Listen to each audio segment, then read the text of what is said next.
Good morning and welcome again to Travels with Monkey Boy. We are traveling back to 1999 to Scotland. Actually, we're on the Shetland Islands today. So this is March 31st, 1999. Kids were up before dawn because they had the lure of cartoons on TV. I allowed Jilreen to sleep in until 6:15, but didn't want too much loafing. See, in my studies, and after having gone to John O'Groats only to see land further north of us, I realized that if we drove to the north tip of the mainland of the Shetland Islands, then took the ferry across to the island of Yell, drove to the north tip of Yell, and then took the ferry to Unst, and then drove to the north tip of Unst, then we would be at the furthest land north of the British Islands. It was our quest. Okay, there was another quest that I hadn't talked about. Marcia told us that puffins hadn't arrived. The puffins live at sea during the winter and they come ashore, in the Shetlands around the 1st of April. Today was the 31st of March. I have a long-standing issue with puffins. See, back in the early 80s, Jilreen and I had taken a car trip out to Nova Scotia, about a 30 hours by car. We drove straight through. Don't ask. When we got to the Cape Breton Highlands, where we planned on camping, we were told that we couldn't cook over a campfire. We had no other source of heat, so we had to turn around and drive 3 hours to the nearest town that had camp stoves. Well, of course, I hadn't done enough research on this, and it turns out that we drove right past the boat trip out to Bird Island. Bird Island had numerous species of birds, but the highlight was the puffin. The puffin is a goofy looking little seabird that looks like a big-headed penguin. It walks funny, it looks funny, it has funny behavior, and most of all, it has a funny name. While I'm not a big bird guy, I do like looking at nature's silly things. The puffin is definitely one of nature's silly things, but it is only available in the far north and near the sea. So ever after, I thought of our wasted day and our missed opportunity to take a boat to Bird Island and my lost chance at seeing puffins. All because I hadn't done my research, which, by the way, everybody, when you travel, do your research. Well, now I'd done my research, but my timing was bad. Marcia told us that if we were to see puffins, the further north we went, the more likely we were to find them. In fact, if we went to Unst on the far northern coast, was a bird sanctuary, and if we walked to the end of the sanctuary where it met the sea, we would have our best chance to see the puffins. So that clinched the deal.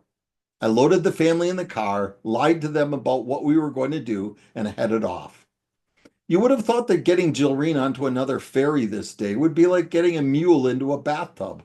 But I convinced her that each ferry was only a 20-minute ride, and this was our quest. We had to do this. The Shetland Islands are truthfully just islands. The part that Frankie and I had seen the day before, and you could see behind me, was incredible, but not really substantially better than John O'Groats lighthouse area that we'd seen before that. There were the little sheep and ponies, which I always like to see, but like the freak show at the circus, fun for a little while, but then a little sad.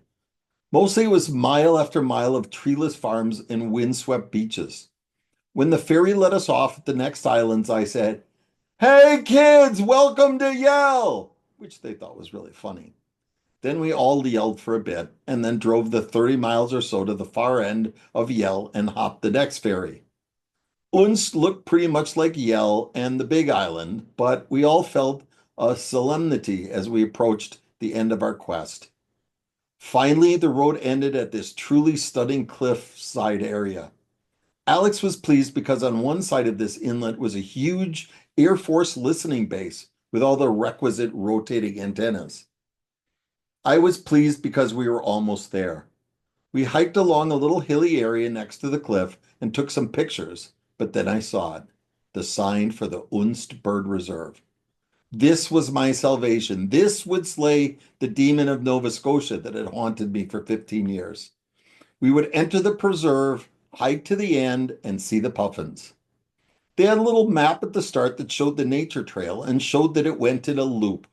There was no distance or time markings on it, but geez, How far could it be? I mean, the whole island was only like 30 minutes drive across.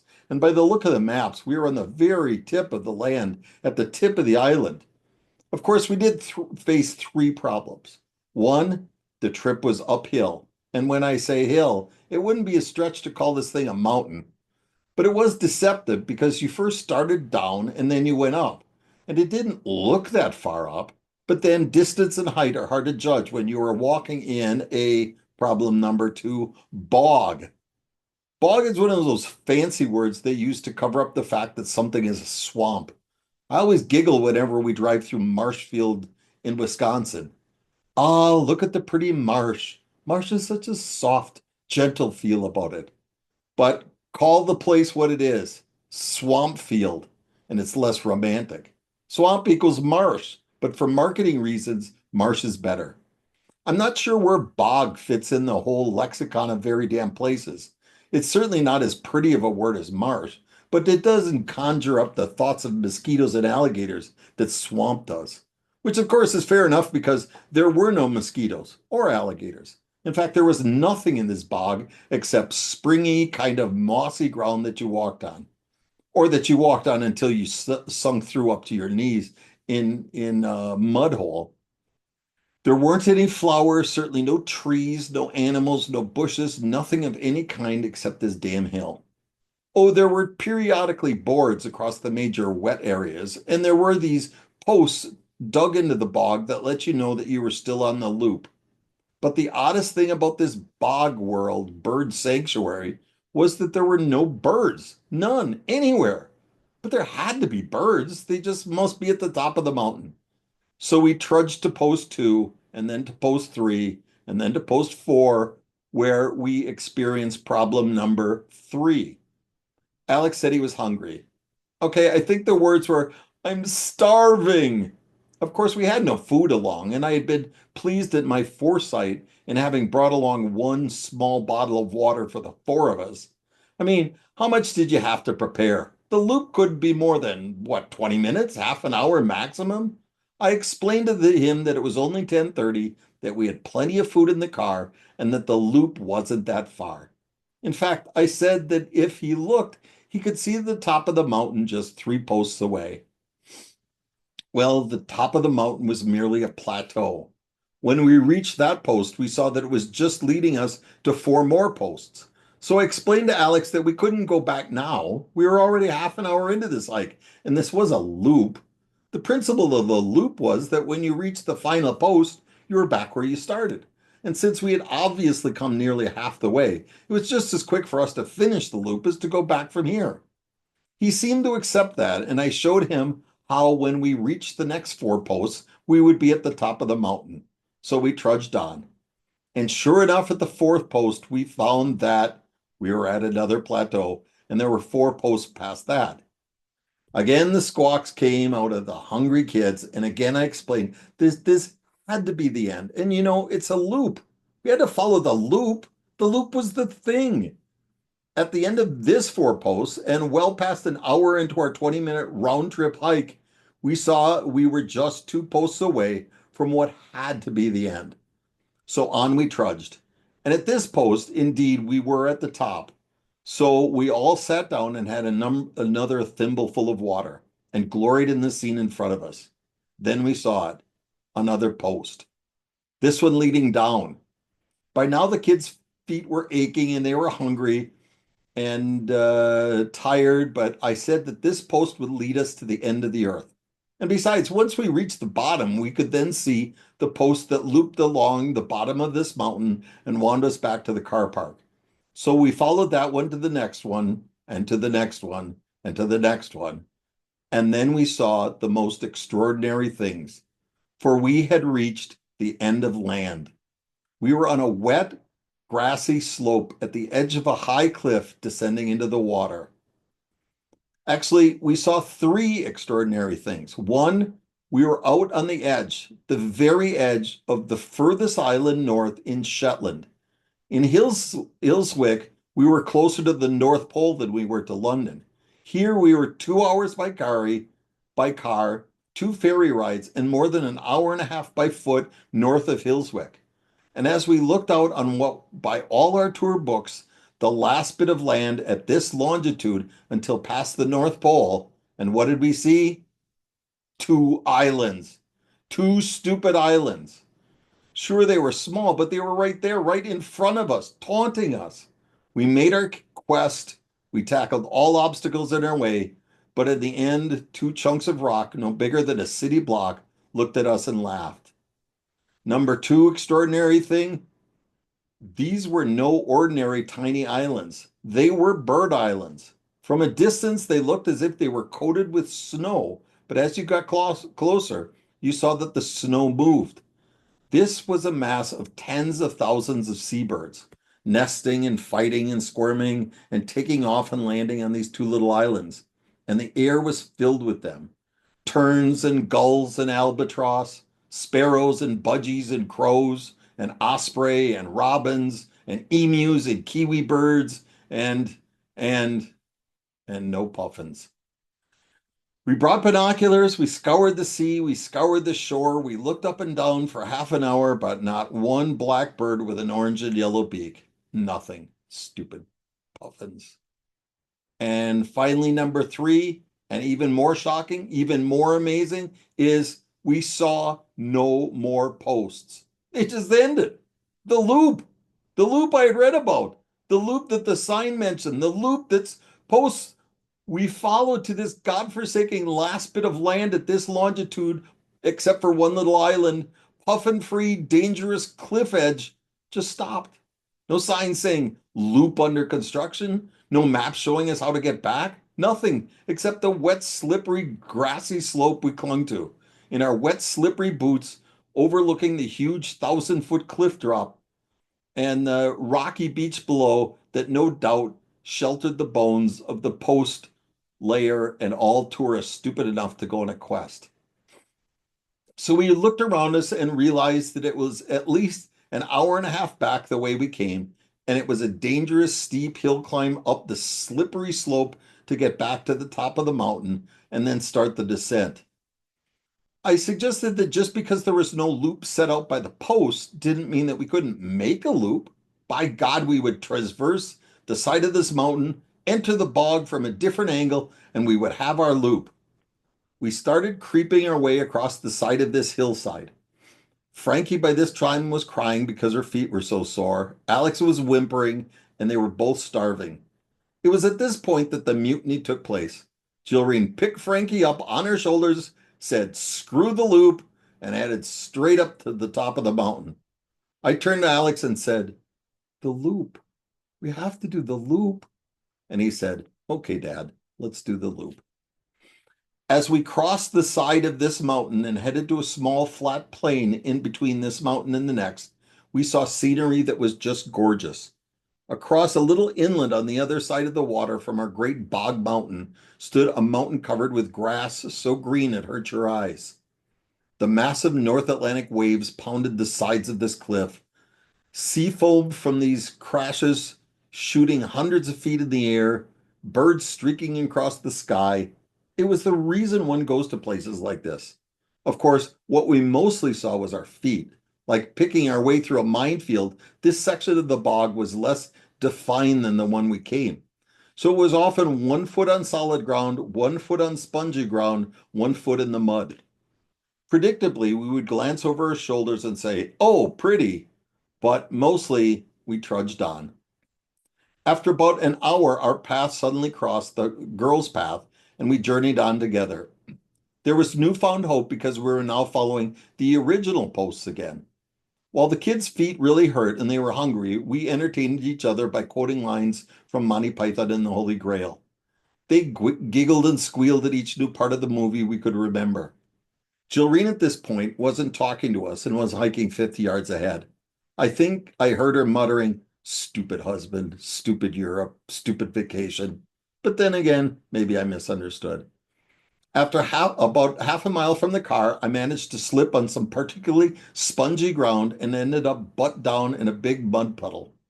This seemed to lift Jilreen's spirits immensely, and of course the kids enjoyed it. Then on the last slope before the car park, both kids slipped and then slid in the mud down to the car. They again thought that this was quite nice, but we had to strip them down to the bone and start over again to get them free of mud. And so the quest ended. We were all a little subdued in the car on the way back. I took the opposite roads in Unst and Yell from the roads we took on the way up. It always pays to see the other side of the island in case there are puffins or dragons or gold or something, but there wasn't. Jilreen and the kids slept as we moved along, and I mostly thought about our failure. We did everything we could to reach our goals, but in the end, they were impossible. In the teeth of this defeat, it occurred to me, first of all, that in any travel, the point isn't the destination, it's the journey. And second of all, we still had 4 days left in this trip. There was no reason we couldn't set new quests, like maybe we could see otters and then go to see the furthest point northwest of Scotland. So, buoyed with this new plan, we drove to Hillswick. We stopped at the same restaurant as the night before, gorged on another mammoth meal with more delicious desserts, and then it made it back to Elmara. Jilreen went in and chatted with Marcia while I put the kids into bed, read them from The Hobbit, and then gathered up the laundry to clean the muddy clothes. Marcia had an outside laundry room built for the guests and her cats. The room had a coin-operated washer and dryer. The two machines were situated one on top of the other. Using my logical mind, or actually not really using it, but just letting it run on autopilot, since I wasn't deeply thinking about washer placement logic, but it would dictate that the washer would be on top and the dryer on the bottom. I mean, wet clothes are heavier than dry clothes, so it would be easier to lift the heavy clothes down to the dryer than up to the washer, right? Right? So I threw the clothes into the top machine, poured in a couple of cups of laundry detergent, put in my coins, and then watched as the machine started to tumble dry my wet, muddy clothes. Being no idiot, okay, being an idiot that learns quickly, I stopped the machine, looked in shock at the mess I had caused, and started transferring the clothes. Of course, at this precise moment, Marcia decided to take Jilreen outside past the laundry room to see her active and interesting frog pond. They caught me pulling muddy clothes coated with laundry detergent granules out of the dryer and transferring them to the washer, and they asked what in the hell I was doing. I explained that the dryer was where the washer should be, and I had accidentally put the clothes in the dryer.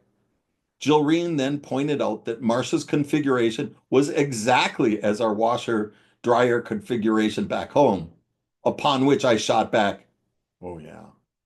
So the ladies hustled around and helped me get it straightened out. Marcia pulled out her vacuum to suck up the granules and then showed me how to run the washer.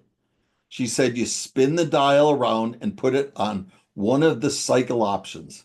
She said she generally put it on one or two. Then pop in the coins, press the start button, and you've got it. She did it for me and then left.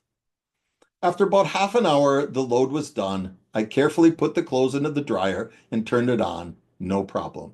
Then I put a new load of dirty clothes in the washer, spun the dial to one as directed, put in the detergent, put in the coin, and turned it on. No problem. About half an hour later, I came back. The dryer was done, but the clothes weren't dry, so I put in another coin. Then I looked at the washer and it was stopped, but you could see through the window that there was still water halfway up the machine. Being no dummy, I realized I couldn't just open the door or the water would flood out. So I had to do something. Of course, I could have asked Marcia for help, but she's I'd already looked like an idiot when I put the laundry in the dryer. And I mean, come on, I run a company. I've done laundry 1,000 times. Sure, this was a new machine, but how much trouble could I get in? Just put in a new coin, select a different cycle that wouldn't fail like one did, and it would rewash the clothes, but this time rinse out the water. So I spun the dial randomly, settling on button number 6, pushed the button, the machine started, no problem.